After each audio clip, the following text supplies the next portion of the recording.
Eu trabalho com crianças e também na evangelização infantil. Você fez uma colocação agora no final da primeira parte, dizendo que nós não estamos presentes, né? Estamos de corpo presente, mas às vezes não estamos. E eu tenho notado esse comportamento muito forte nas crianças, de difícil acesso, tanto na minha parte profissional quanto na evangelização. Você tem alguma coisa para dizer a respeito? Alguma reflexão? Mas é assim, é uma Anhanguera, né? Você me deu uma Anhanguera. Tem 6 pistas indo, 6 voltando. Eu vou tentar. Tem muita coisa aí, mas você sabe. Bom, eu gostaria de pensar, e aí pedindo perdão, porque é muito complexo, é uma questão super complexa. Eu não quero parecer aqui leviano de resumir um problema tão complexo numa questão tão simples. Mas eu vou eleger 2 temas sobre essa questão. O primeiro é a criança, segundo os evangelizadores. Por isso que eu falei que é uma Anhanguera de mão dupla. Vamos começar pela criança. Nós estamos vivendo um momento em que a nossa atenção é o bem mais precioso. Todas as redes sociais, todos os veículos estão correndo atrás da tua atenção. Tudo que eles querem é 30 segundos da sua atenção. Depois disso eles fazem o trabalho, divulgam, fazem o que tem que fazer. Para o bem ou para o mal. A tua atenção. Mas atenção é um recurso limitado. Por que é um recurso limitado? Repousando, seu cérebro consome 25% da energia que você ingere. Repousando. Em atividades mais exigentes, pode chegar a 50%. Então tem um limite. Tem um limite. Você não consegue prestar atenção por tanto tempo assim, e você não consegue prestar atenção de qualidade da maneira como a gente acredita que consegue. A atenção é um recurso limitado. E é energético. O cérebro tem um tamanho, é aquilo. O encarnado tem um limite na sua estrutura corporal. Ele tem um limite de atenção. Mais daquilo você esgota. Você esgota. Burnout que o diga. Burnout que o diga. Então tem um limite. O que tem acontecido? As novidades e os recursos que estão disponíveis hoje para as nossas crianças e jovens são fascinantes. São fascinantes.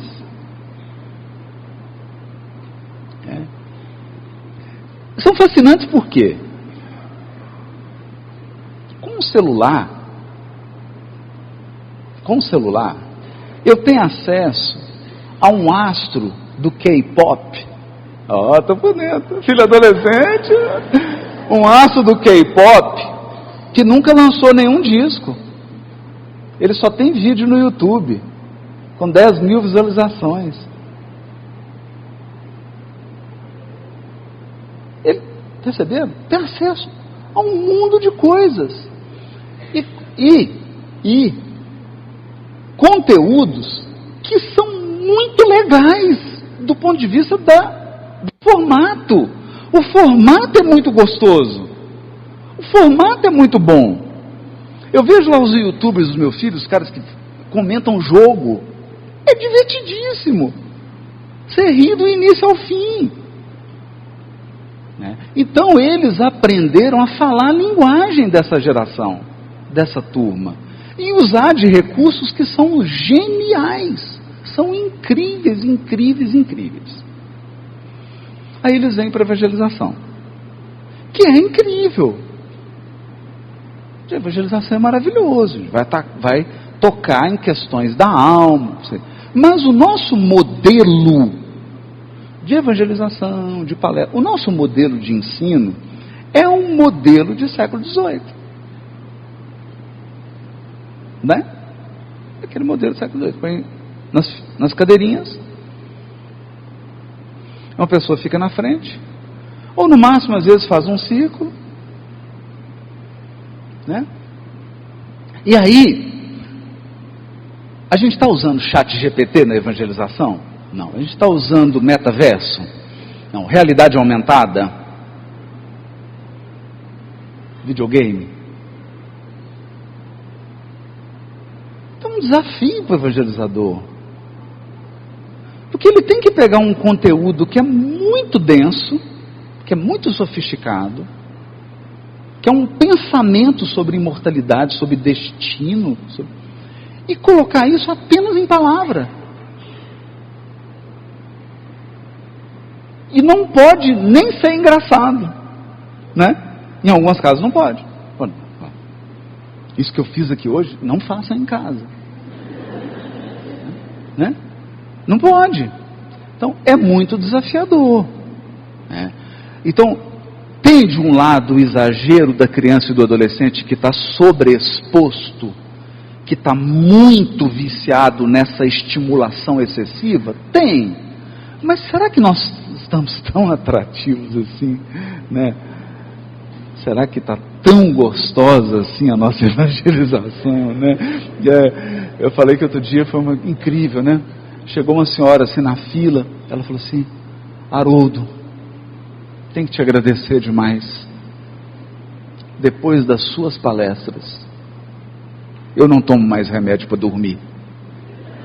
É começar a te ouvir. E eu durmo.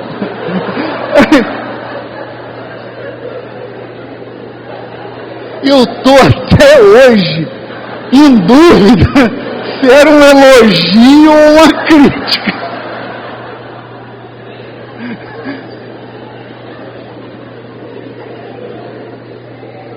Se era um elogio ou uma crítica, né?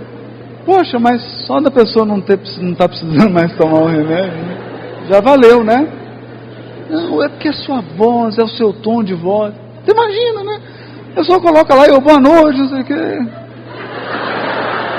Bom, né?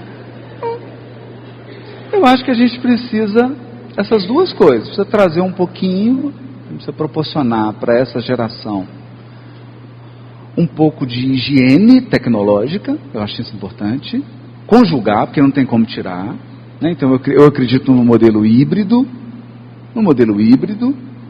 né? Conjugar um pouquinho, uma atividade física, uma coisa mais fora, ao ar livre, com o estímulo. A gente tem que encontrar um equilíbrio nisso aí, e uma reforma profunda na nossa metodologia de ensino do Espiritismo, né? Só que eu não estou aqui querendo ter respostas, porque tem tanta gente boa no movimento espírita, da pedagogia, da psicopedagogia, do ensino, que tem muito mais a contribuir do que eu, que não sou da área, né? Mas conclamo aí as nossas amigas espíritas, nossos irmãos espíritas, que são especialistas nessa área, a pensarem sobre isso, né? Pensarem sem preconceito, de mente aberta, porque é o seguinte, está lá no Livro dos Espíritos, contra o progresso, a gente só pode fazer uma coisa: atrapalhar. Interromper a marcha do progresso, não.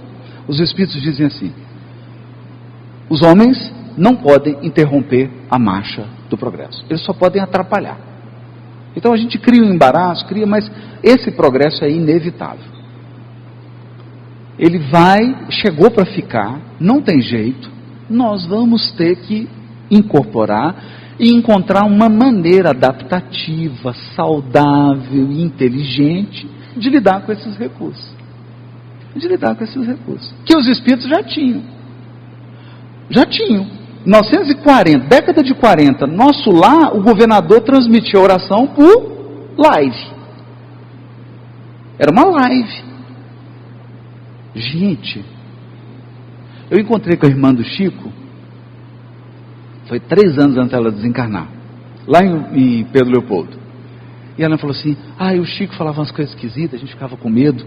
Ele falava assim que ia ter um quadrado assim, que a gente ia ver as pessoas.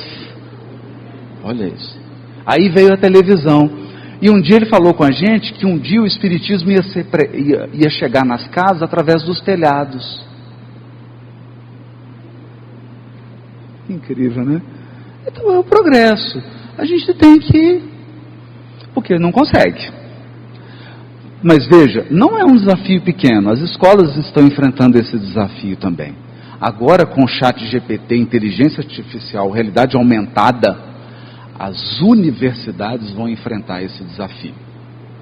Porque quem é professor e professor de biologia aqui sabe.